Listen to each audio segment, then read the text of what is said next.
নমস্কার বন্ধুরা, সকলে কেমন আছো? আশা করি সকলে অনেক অনেক ভালো আছো।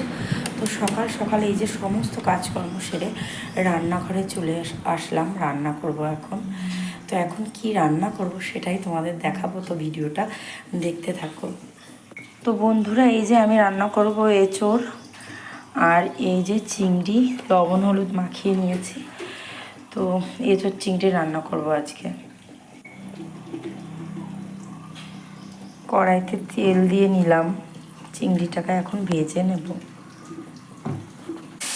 তো বন্ধুরা, এই যে আমি চিংড়ি মাছটাকে এই যে দিয়ে দিয়েছি কড়াইতে। চিংড়ি মাছটা ভাজা হচ্ছে। আর অবশ্যই তোমরা জানিও বন্ধুরা, কারা কারা এঁচোড় চিংড়ি খেতে ভালোবাসো।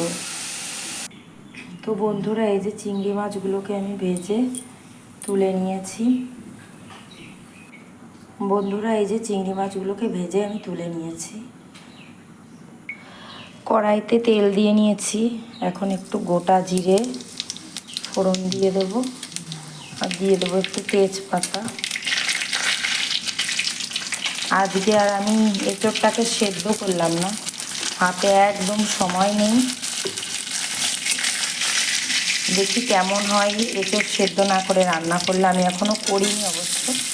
তারপরে যে একে একে যে পেঁয়াজগুলো দিলাম। তো দেখো বন্ধুরা, আমি এই যে সমস্ত মশলাগুলো দিয়ে এই যে এখন কষিয়ে নিচ্ছি।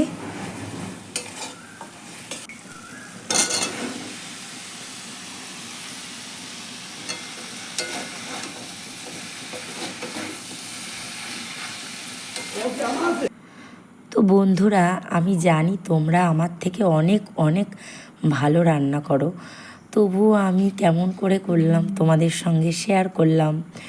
তো আশা করি তোমাদের খুব ভালো লেগেছে ভিডিওটা। আর রান্নাটা সত্যি ভালোই হয়েছিল বন্ধুরা, খেয়েছিলাম, খুব টেস্ট হয়েছিল, আমার মেয়েরও খুব পছন্দ হয়েছিল। তা তোমরা কে কেমন করে রান্নাটা করো অবশ্যই কিন্তু জানিও বন্ধুরা। তো ইঁচড় চিংড়ি খেতে সকলেরই মোটামুটি ভালো লাগে। আর আমি তরকারির ভেতরে একটু গরম জল দিয়েছিলাম। গরম জলটা দিলে না রান্নায় একটা টেস্টটা বেশ অন্যরকম হয়। তো এভাবেই ফুটে উঠলেই ওই চিংড়ি মাছগুলো দিয়ে নামিয়ে নিয়েছিলাম আর কি বন্ধুরা। তো ভিডিওটা আশা করি তোমাদের অনেক অনেক ভালো লেগেছে।